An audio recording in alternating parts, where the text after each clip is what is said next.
Boa tarde, lindezas e lindezos. Vamos falar agora um pouquinho sobre as contradições. Estamos ainda na aula de número 12, tá? Vai procurando lá o capítulo 12, Brasil Independente. Um pouco mais do mesmo chama-se o capítulo, tá? Vamos falar um pouquinho das contradições políticas e da Constituição. Na verdade, essa Constituição aí começa bem estranha, tá? Primeiro, vamos ver o que é uma Constituição. Constituição é um conjunto de princípios, leis, normas, que fala dos direitos, dos deveres, e é a carta que autoriza o Estado a aplicar aquilo que é decidido, aquilo que passa a ser a convenção, a norma, a lei. Essa é a, vamos dizer assim, a carta magna, é o ponto de orientação para que os juízes apliquem as leis, né? Ela é criada, quando ela é criada por uma constituinte, a gente costuma dizer que ela é uma constituição promulgada. Promulgada por quê?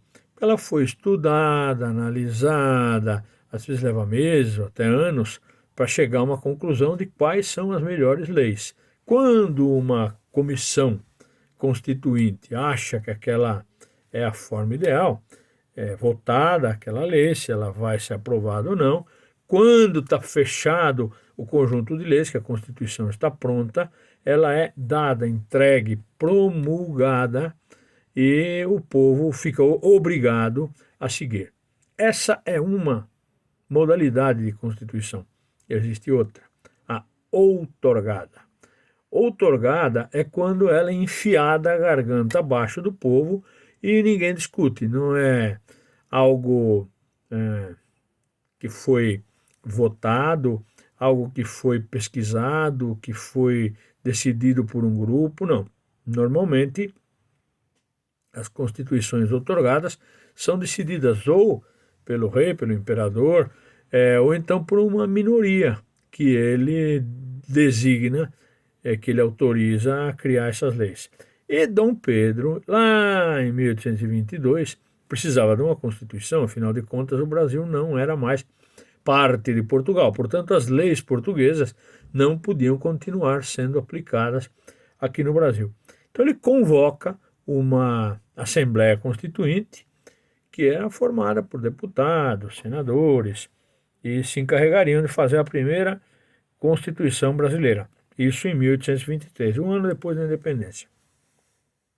Bom, dessa Constituição foram convocados, para essa Constituição, foram convocados os representantes que estavam lá no Senado, os membros da Câmara dos Deputados, senadores, e foi discutido, o documento foi elaborado, e o esboço dele recebeu um nome assim meio cômico, né? Chamava-se Constituição da Mandioca.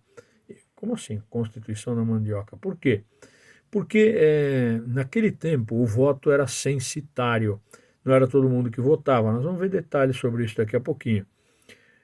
Para você votar ou poder ser candidato, era necessário que você tivesse uma renda. Essa renda era medida, calculada pela quantidade de terra que você tinha, em especial a medida chamada alqueire.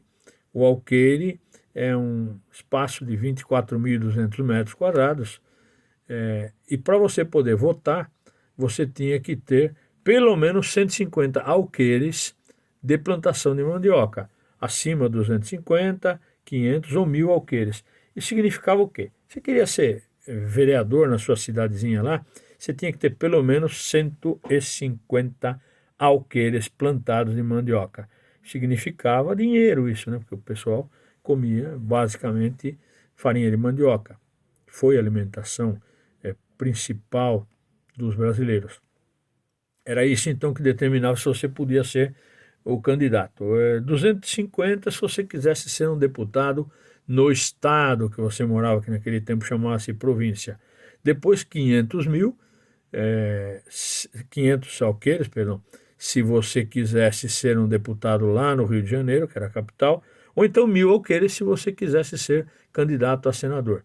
Portanto, o pessoal acabou achando curioso isso e deu o apelido para essa Constituição de Constituição da Mandioca, porque só poderia votar e ser votado, votar não, votar podia mais gente, só poderia ser votado, candidatar-se, perdão, aqueles que tivessem terra. E o voto também era um voto censitário. Para você votar, você tinha que ter uma renda de 100 mil réis. Isso era uma forma de limitar a população afastada do voto. Tem dinheiro? Pode votar. Não tem dinheiro? Não pode votar. Ou seja, apenas a elite, a classe mais alta, a aristocracia rural do Brasil e alguns nobres ou militares que tinham terra e que podiam votar.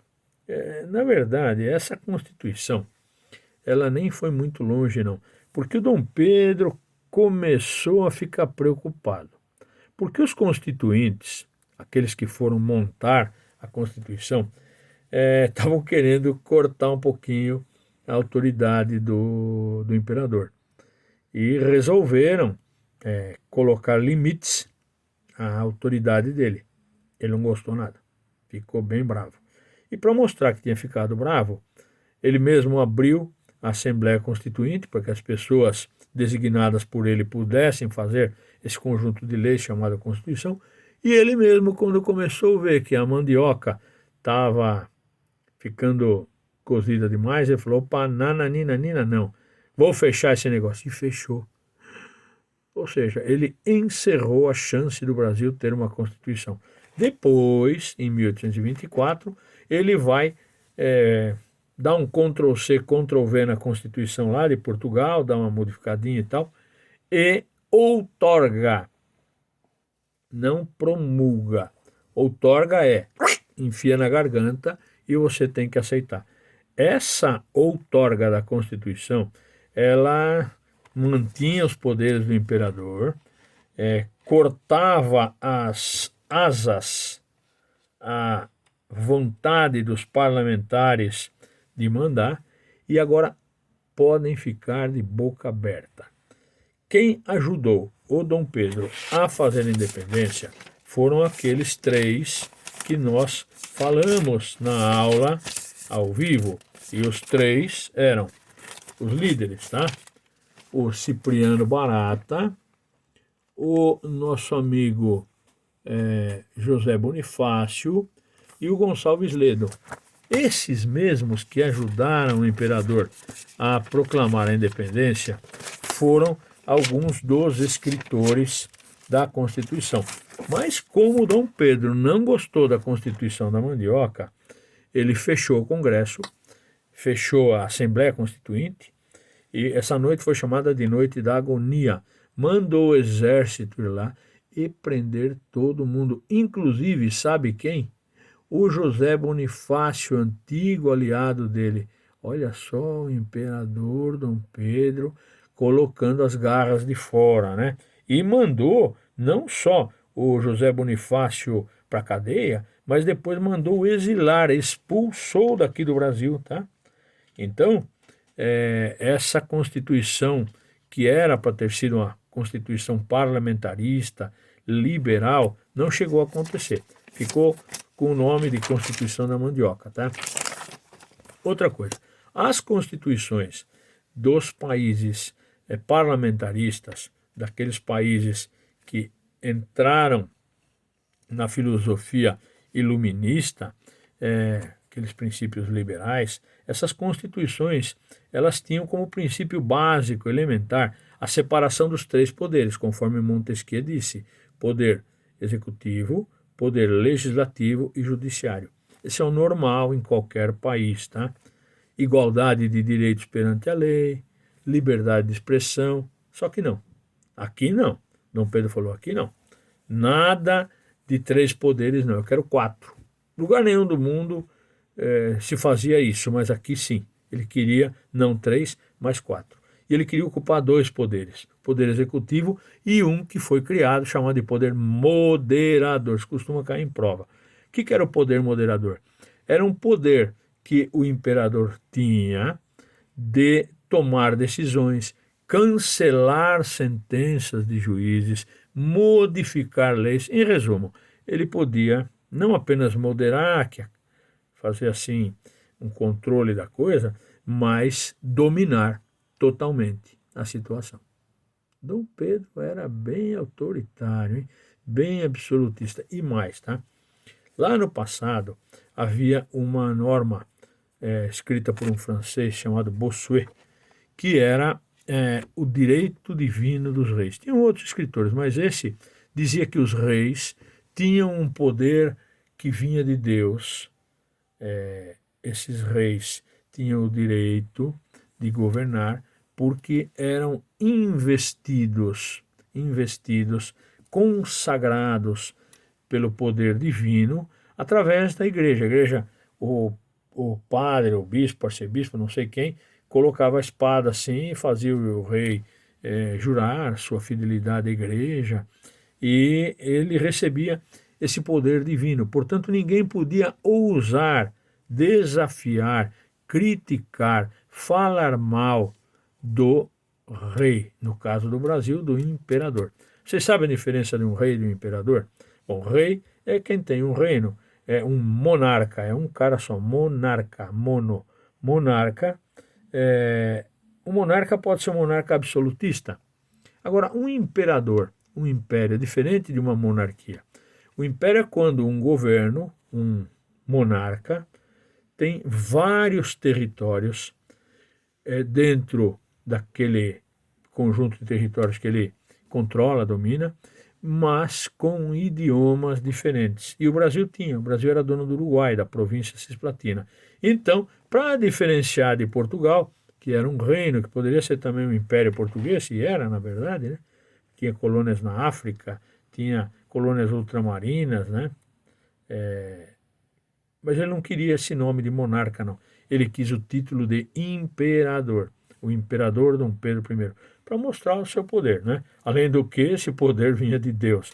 Então, imagina só, a pessoa do imperador, diz o artigo 99 dessa Constituição outorgada, o poder do imperador é inviolável. Ai, ai, ai, ai, ai, é sagrado e não será sujeito a responsabilidade alguma. Que é isso? Ele não podia ser julgado, não. Ele tinha fórum privilegiado, como hoje em dia existem vagabundos aqui no Brasil que têm fórum privilegiado, né? Especialmente que ocupam cargos políticos, e o imperador tinha isso. Fórum privilegiado e superior, ele era o supremo. Hoje em dia tem os supremos por aí também, né? Eles eram considerados, os reis, eram considerados figuras divinas.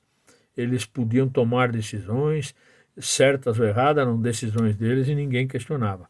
O poder moderador, diz o artigo 98, colocava o imperador acima da lei.